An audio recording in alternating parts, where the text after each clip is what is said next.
వస్తారా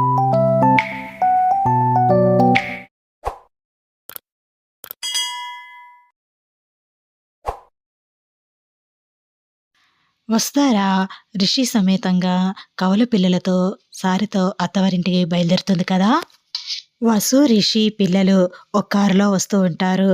చక్రం గారు, మాధవి, వినయ్ వీళ్ళు ముగ్గురు ఇంకో కారులో వస్తూ ఉంటారు. రిషి పాపని ఒడిలో పెట్టుకుని డ్రైవింగ్ చేస్తూ ఉంటాడు. వసు బాబుని ఒడిలో పెట్టుకొని చూస్తూ మురిసిపోతూ ఉంటుంది. కొంత దూరం వెళ్ళేసరికి పిల్లలిద్దరూ ఒకేసారి ఏడుస్తూ ఉంటారు. రిషి కంగారుగా ఏమైంది వీళ్ళకి ఒకేసారి ఏడుస్తున్నారు అని కారు పక్కకి ఆప్ చేస్తాడు.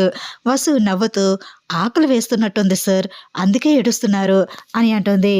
ఇప్పటి వరకు పడుకునే ఉన్నారు కదా, అప్పుడే ఆకలా అని అంటాడు రిషి నవ్వుతూ. వసు ఫీడింగ్ ఇస్తూ ఉంటుంది. పిల్లలిద్దరూ కూడా పాలు తాగేసి చక్కగా మళ్ళీ నిద్రపోతూ ఉంటారు. రిషి నవ్వుకుంటూ మళ్ళీ డ్రైవింగ్ స్టార్ట్ చేస్తాడు. మళ్ళీ కొంతసేపటికి మళ్ళీ ఏడుస్తూ ఉంటారు పిల్లలు.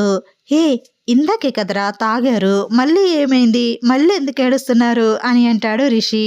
సార్, ఇందాకే కదా పాలు తాగారు, చిచ్చు పోసేసినట్టున్నారు, పక్క కాపండి సార్, డైపర్లు మార్చేద్దాం అని అంటుంది వసు.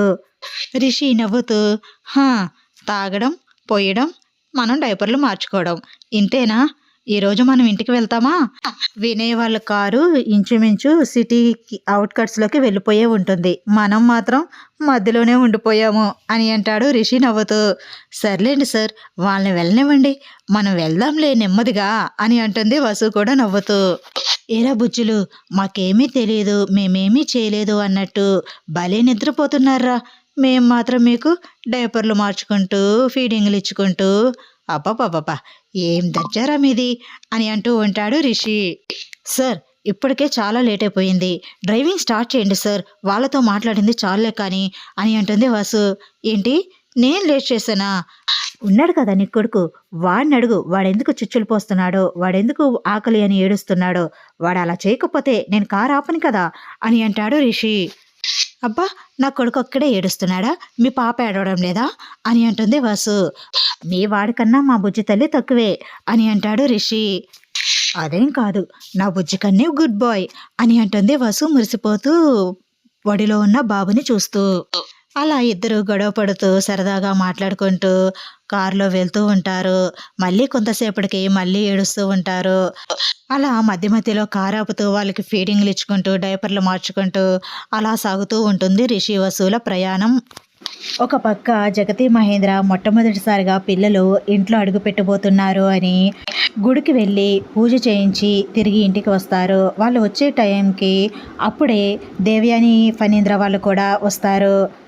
దేవయాని ఫణీంద్ర కార్ దిగేటప్పటికి జగతి మహేంద్ర కూడా కార్ దిగుతూ ఉంటారు. అదేంటి, ఎక్కడికి వెళ్ళొస్తున్నారు జగతి అని అంటుంది దేవయాని ఆశ్చర్యంగా. గుడికి వెళ్ళొస్తున్నాం అక్కయ్య, మొట్టమొదటిసారిగా పిల్లలు ఇంట్లో అడుగు పెట్టబోతున్నారు కదా, అందుకే పూజ చేయించి వస్తున్నాను, పదండి అక్కయ్య లోపలికి వెళ్దాం అని అంటుంది జగతి. అనయ్య, లోపలికి వెళ్దాం పదండి అని అంటాడు మహేంద్ర ఫణీంద్రతో. అందరూ లోపలికి వెళ్తూ ఉంటారు. అంతలో జగతి వెనక్కి తిరిగి చూస్తుంది. ఏంటి జగతి, వెనక్కి తిరిగి చూస్తున్నావు అని అంటుంది దేవయాని. అదేంటక్కయ్యా, ధరణి శైలేంద్ర రాలేదేంటి అని అడుగుతుంది. ధరణికి కళ్ళు తిరిగినట్టుగా అనిపిస్తుందంట, అందుకే నేను ఇప్పుడు రావద్దులే, తర్వాత రండి అని చెప్పాను. శైలేంద్ర తర్వాత తీసుకొస్తాను మమ్మీ, మీరు వెళ్ళండి అన్నాడు. అందుకే మీ బావగారు నేను ముందొచ్చేసాము, వాళ్ళు తర్వాత వస్తారులే జగతి అని అంటుంది దేవయాని. సరే అక్కయ్య, పదండి లోపలికి వెళ్దాం అని అందరూ కూడా లోపలికి వెళ్ళి కూర్చుంటారు. అక్కయ్య, నేను కాఫీ తీసుకొస్తాను అని జగతి వంటగదిలోకి వెళ్తుంది. అందరికీ కాఫీ తీసుకొచ్చి ఇస్తుంది. అందరూ కాఫీ తాగుతూ ఉంటారు.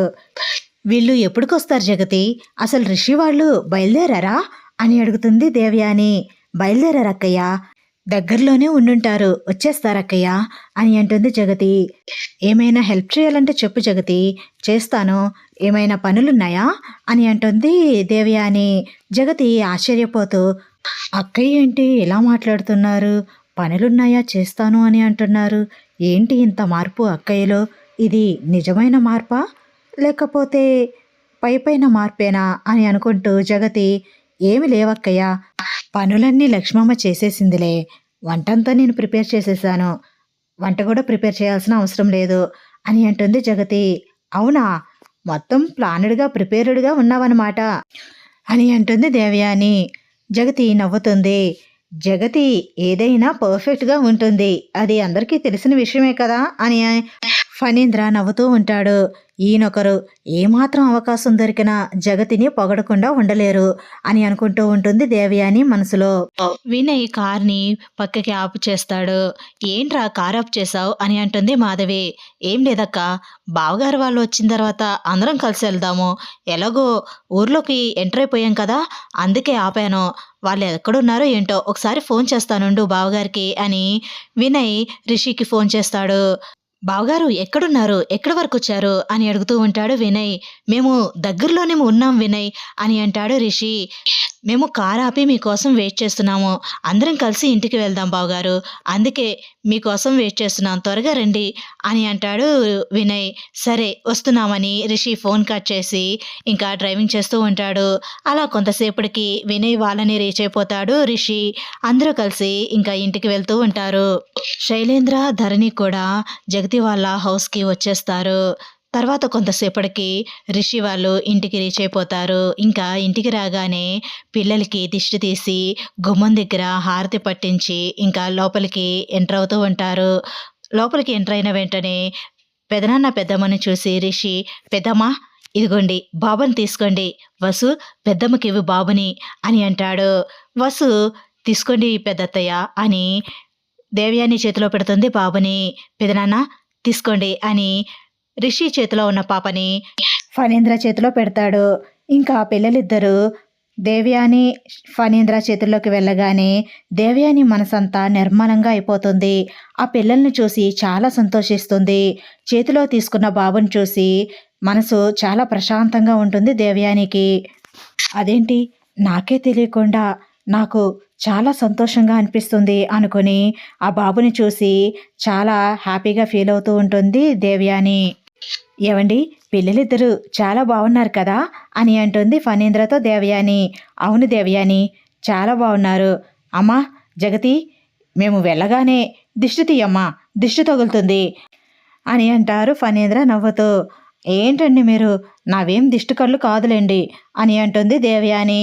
సరదాగా అన్నానులే దేవయాని, నువ్వేం బాధపడకు అని అంటారు ఫణీంద్ర. సర్లేండి, మీ వెటకారాలు నాకు తెలుసులే కానీ అని బాబుని చూసి ఆడుకుంటూ చాలా హ్యాపీగా నవ్వుకుంటూ ఉంటుంది దేవయాని. జగతి, పిల్లలు చాలా బాగున్నారు, మీ బావగారు చెప్పినట్టే ఖచ్చితంగా సాయంత్రం దిష్టి తీయి అని అంటుంది దేవయాని నవ్వుతూ. సరే అక్కయ్య అని అంటుంది జగతి కూడా నవ్వుతూ. ఏవండి, పిల్లలిద్దరూ అచ్చం రిషిలానే ఉన్నారు కదా అని అంటుంది దేవయాని. అప్పుడే ఏం తెలుస్తుంది దేవయాని అని అంటాడు ఫణీంద్ర. మీకేం తెలియదండి, అచ్చు రిషిలానే ఉన్నారు అని మురిసిపోతూ ఉంటుంది దేవయాని. శైలేంద్ర దేవయానిని గమనిస్తూనే ఉంటాడు. మమ్మీ ఏంటి ఎంత హ్యాపీగా ఫీల్ అయిపోతుంది, అసలేంటి చంద్రముఖిలాగా ఆ ఆనందం ఏంటో నాకు అస్సలు అర్థం కావడం లేదు. నా పిల్లల్ని చేతుల్లోకి తీసుకున్నప్పుడు కలగాలి ఆ ఆనందం, కానీ రిషిగాడి పిల్లలకు కూడా అంతే సంబరపడిపోతుంది. నాకేమీ అర్థం కావట్లేదు మమ్మీని చూస్తుంటే అని అనుకుంటూ ఉంటాడు శైలేంద్ర. ధరణి కూడా పిల్లల్ని చూసి చాలా మురిసిపోతుంది. వస్తారా, పిల్లలు చాలా అందంగా ఉన్నారు, చాలా బాగున్నారు, నిజంగానే దిష్టి తగులుతుంది, సాయంత్రం ఖచ్చితంగా దిష్టి తీయండి అత్తయ్య మావయ్య చెప్పినట్టు అని అంటుంది. సరే అక్క అని అంటుంది వసు నవ్వుతూ. అందరూ మాట్లాడుకుంటూ ఉంటారు. జగతి, మహేంద్ర, రిషి, వసుధార పిల్లలకి ఏం పేర్లు పెట్టాలి అనుకుంటున్నారు అని అడుగుతుంది దేవయాని.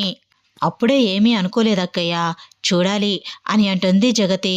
అవును పెద్దమ్మ, ఇంకా ఏం అనుకోలేదు, అప్పుడు చూద్దాంలే అని అంటాడు రిషి కూడా. అదేంటి సార్, మనం అనుకున్నాం కదా అని అంటుంది వసు మెల్లగా రిషి చెవిలో. మనం అనుకున్నాము, ఇప్పుడే చెప్పకూడదు కదా, అప్పుడే రివీల్ చేస్తే ఏం బాగుంటుంది చెప్పు, అందుకే చెప్పట్లేదు అని అంటాడు రిషి. సూపర్ సార్ మీరు అని అంటుంది వసు నవ్వుతూ. థ్యాంక్ యూ మేడం అని అంటాడు రిషి కూడా నవ్వుతూ. పిల్లలకి ఉయ్యాల అన్నీ సెట్ చేసేసి పిల్లల్ని ఉయ్యాల్లో పడుకోబెడతారు. అందరూ కూడా కలిసి భోజనం చేస్తారు. రిషి, జగతి, నాకు చూడాలనిపించినప్పుడల్లా నేను పిల్లల్ని చూడ్డానికే వచ్చేస్తాను. అసలు నువ్వు వీళ్ళని వదిలిపెట్టి అస్సలు ఉండిబుద్ధి కావట్లేదు నాకు అని అంటుంది దేవయాని. సరే అక్కయ్య, మీకు ఎప్పుడు చూడాలనిపించినా వచ్చేయండి అని నవ్వుతుంది జగతి. దేవయాని అలా మాట్లాడుతూ ఉంటే శైలేంద్రకు మాత్రం మండుతూ ఉంటుంది. మమ్మీ ఏం చేస్తుందో అసలు మమ్మీకైనా అర్థమవుతుందా? కన్ఫర్మ్, డౌటే లేదు, మమ్మీకి ఏదో దెయ్యం పట్టింది. అదేదో మాలాంటి చెడ్డ దెయ్యం కాకుండా మంచి దెయ్యం అనుకుంటా. అందుకే అంత మంచిగా మమ్మీ ప్రవర్తిస్తుంది అని అనుకుంటూ ఉంటాడు శైలేంద్ర. దేవయాని, ఇంకా పిల్లల్ని వదిలిపెడితే మనం ఇంటికి వెళ్దాము అని అంటాడు ఫణీంద్ర. సర్లేండి, నేను రాను, ఇక్కడే ఉంటాను అని అంటుంది దేవయాని. అందరూ కూడా నవ్వుకుంటూ ఉంటారు. నువ్వు రాకపోయినా సరే నువ్వు చేయాల్సిన పనులన్నీ ఇక్కడి నుంచే చేయాల్సి వస్తుంది అని అంటాడు ఫణీంద్ర సెటైర్ వేస్తూ దేవయాని పైన. హా, తప్పుతుందా, వస్తానులేండి పదండి అని అంటుంది దేవయాని. అందరూ నవ్వుకుంటారు. తర్వాత దేవయాని, ఫణీంద్ర, ధరణి, శైలేంద్ర అందరికీ బాయ్ చెప్పేసి వాళ్ళ ఇంటికి వెళ్ళిపోతారు. జగతి, వదిన గారి ప్రవర్తన చూస్తుంటే నాకేదో తేడాగా అనిపిస్తుంది అని అంటాడు మహేంద్ర. ఏం లేదులే మహేంద్ర, పసిపిల్లలు కదా, పసిపిల్లలు చేతుల్లోకి తీసుకోగానే ఆవిడ మనసు కూడా అలా నిర్మలంగా మారిపోయింది అంతే. పిల్లల్ని దైవంతో పోల్చుతారు. అందుకే అక్కయ్య ఆ పిల్లలని చేతుల్లోకి తీసుకోగానే అక్కయ్యలో కూడా ఆ ప్రశాంతత, ఆ నిర్మలత్వం, భగవంతుడిలో ఉండే స్వచ్ఛత కనిపించింది అని అంటుంది జగతి. అవును జగతి, నువ్వు చెప్పింది నిజమే. అందుకే వదిన గారు పిల్లల్ని చూస్తున్నంతసేపు, పిల్లల్ని ఎత్తుకున్నంతసేపు చాలా సంతోషంగా కనిపించారు, మనసులో నుంచి మాట్లాడారు అని అంటాడు మహేంద్ర. అదంతా పిల్లల యొక్క గొప్పతనం మహేంద్ర.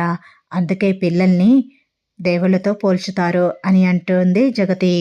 ఉయ్యాల్లో పడుకున్న పిల్లలిద్దరూ కొంతసేపటికి ఏడుస్తూ ఉంటారు.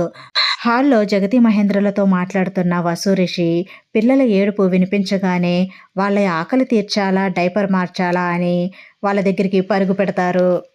కవల పిల్లలతో మన రిషిధార కష్టాలు అలా ఉన్నాయన్నమాట. కవల పిల్లలని చూపించమని అడిగారు కదా, ఏ పిక్ జనరేట్ చేశాను, మీకు నచ్చిందని అనుకుంటున్నాను. పిల్లల్ని చూసారని హ్యాపీగా ఉన్నారు కదా. ఐ హోప్ వీడియో నచ్చితే కనుక లైక్ చేయండి, షేర్ చేయండి, కామెంట్ చేయండి మీ అభిప్రాయాన్ని. Thanks for watching. Bye bye.